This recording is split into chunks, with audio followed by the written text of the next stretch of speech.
Hey guys, welcome to M for Cubing, and this is my tutorial on how to solve the Skewb beginner's method. Skewb is my top event. I really love it. It's the cube that got me into speedcubing in the first place. And today I'm going to show you the beginner's method, which shouldn't take really too long. I say with about a day to a week of consistent practice, you'll be able to get it.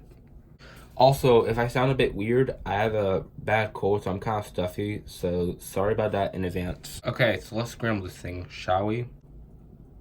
Okay, now that this is scrambled, let's begin with the very first step, the white face. So since this cube turns on a 180-degree axis, putting the slots in are a bit more easier than the majority of puzzles like a 3x3, 3x3, 4x4, etc. So there's two really ways you can put them in. I'm gonna show you them both right now. So the first one is literally just like you bring it over, put it down. And the second solution is where you need to go and do a couple more moves after you bring it down. And what you want to do here is that you want to hold it like this with the corner that you want to rotate to here. So kind of like do that, and then do the following moves. So very much of those two moves, you can also move this piece back to its original spot. But that's just optional. Either way, the point is to get that edge in there. And then, like, with those couple of moves, you should be fine.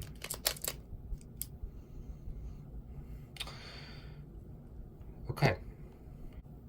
Also, a really quick warning that can be really easy to fall into, but really easy to prevent. Don't do this. If you fell off your ladder like this, you accidentally put two of the edges in wrong. And there actually is a way to fix this, but it does need to be fixed. The alg to fix this is actually pretty simple. So what you want to do is you want to hold the white face towards you. And let's say you switch one of these two, so you want the two that you're not going to switch pointed towards you. Then you want to bring this up.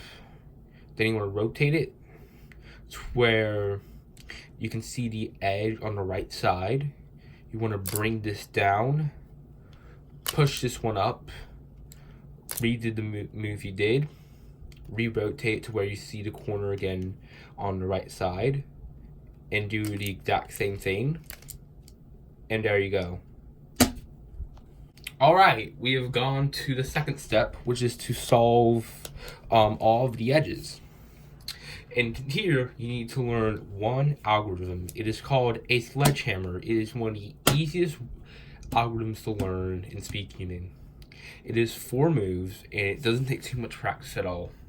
There are also 2 cases in this one. I'll show you both. But before I go any further, I must show you the case. 1. So I'm going to do it again.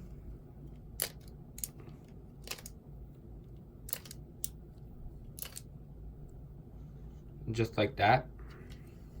And there's also another one called Hedge Slammer, which is literally pretty much the exact opposite.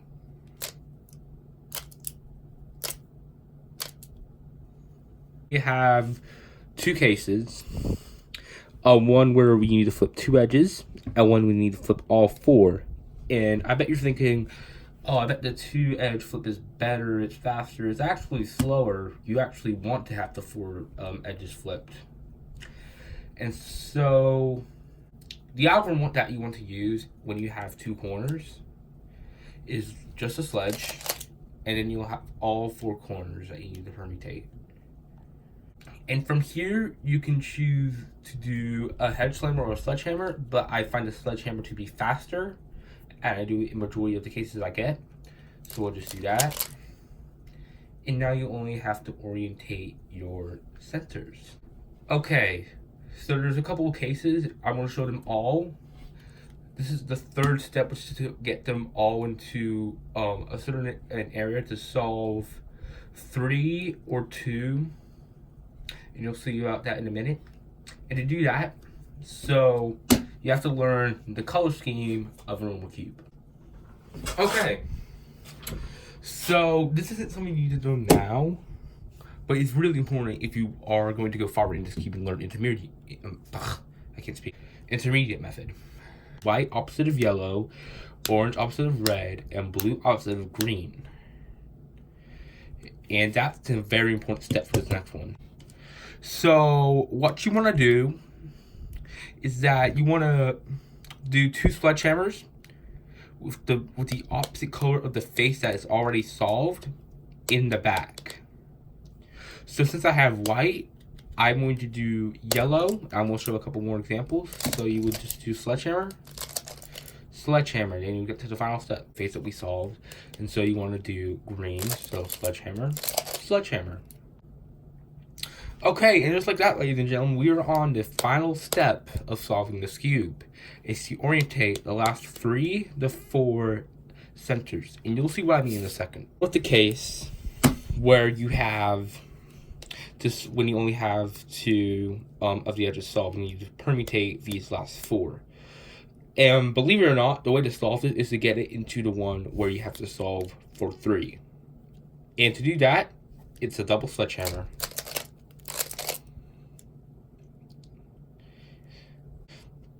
I did forget to mention this, but you can hold it from any spot on the cube and it will work. It doesn't matter where you hold it in that case, but on this last case it is incredibly important where you hold it. And the final case, the last part to solving your Skewb, is this. So this time, what I said last time, it doesn't matter where you hold it, you just need to do double sledge. This time you need to do it. So there's 3 options available. And remember when I said you need to learn your color scheme on the cube? Well, this is what I meant. Red opposite of orange, blue opposite of green, yellow opposite of yellow, white opposite of yellow. Oh, you get the point. You will notice that only one of these has opposite colors. You do a double sledge from this position. Like if you do a double sledge from here, you will completely be back to that step you were. But if you hold it from the opposite colors, so if you hold it from opposite colors, like this, it becomes solved. In other words, what to look for is you want to look for a piece that is either white and yellow, blue and green, or in this case, red and orange. And then you just do double sledge on it. But you need to make sure you're on the final step before you do it. If you do it on the second step, you will definitely result in a DNF. And that is it, ladies and gentlemen. I really hope that you enjoyed this tutorial on how to solve a Skewb via beginner's method. This is probably going to be the first video on my YouTube channel, and I'm actually really excited about it because I've been meaning to post something for almost 2 months now, and I just haven't been able to create anything. Being able to create anything. I can't speak English. I am so sorry. Anyway, please leave a like, subscribe, and hopefully I'll do more videos, unless I get lazy. Alright, bye.